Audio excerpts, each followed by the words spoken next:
Good morning అందరికీ. మేల్కోట్లో ఉన్నాం మనం. మేల్కోట్లోని భువనేశ్వరి తీర్థం దగ్గర ఉన్న మండపాన్ని చూద్దాం. ఇది మండపం, చూడ చక్కగా ఉంటుంది. ఈ మండపంలో ఉన్న శిల్పకళ ఎంతో ఎంతో మంచిగా ఉంటుంది. ఒకసారి చూద్దాం. ఈ మండపానికి వెళ్ళే దారిలోనే నాగేంద్ర స్వామితో ఉంటుంది మెట్ల మార్గం.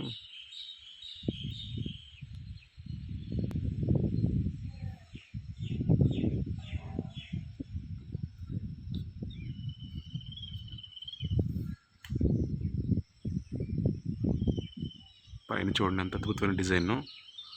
మనం పైకి చూడటానికే మెడ నొప్పి వచ్చేస్తుంది. అలాంటి డిజైన్ ఎలా చెక్కారో అర్థం కావట్లేదు.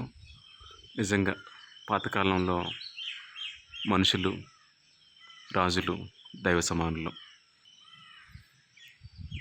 అన్నిటికి కూడా మంచి మంచి పెయింటింగ్స్ శిల్పకళ చెక్కడం జరిగింది.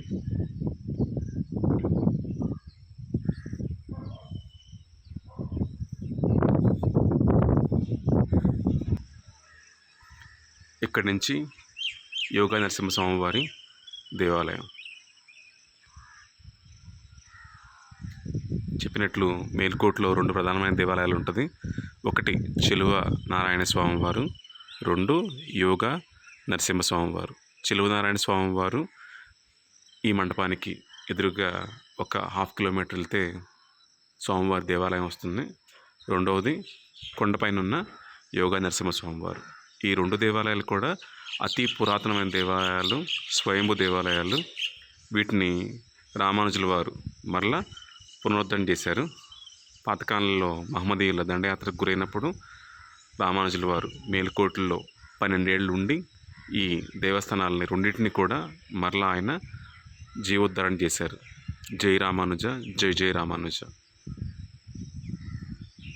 హిందువుగా పుట్టిన ప్రతి ఒక్కరు కూడా రామానుజుల వారికి విధేయుడిగానే ఉండాలి. రామానుజుల వారు లక్ష్మణుడు అవతారం, ఆదిశేషు అవతారం, రామానుజుడు రాముడి అనుజుడు లక్ష్మణుడు. త్రేతాయుగంలో లక్ష్మణస్వామి, కలియుగంలో రామానుజుల వారు. ఇది అతిపెద్ద పుష్కరిణి స్వామివారికి. ఇక్కడ ఒక మండపం ఉంది.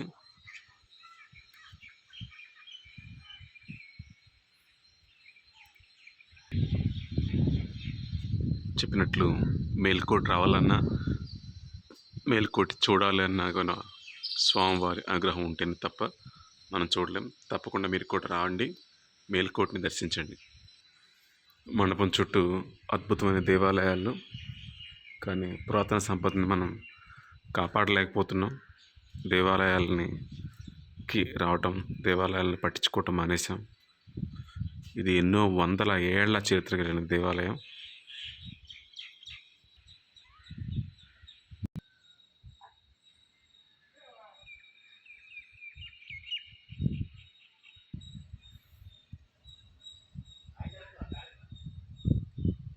చూడండి ఇక్కడ గోడలకున్న ఈ సెన్సిటివ్ ఆర్ట్. నాదస్వరం ఊతున్న పర్సన్, పక్కన నాగపాము నాట్యం చేస్తుంది.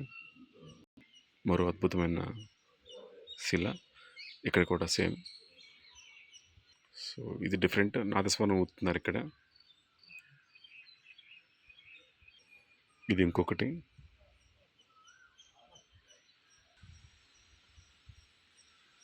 ఇది ఒక్కొక్కటి. ఇక్కడ మండపంలో ఉన్న తులసి కోట.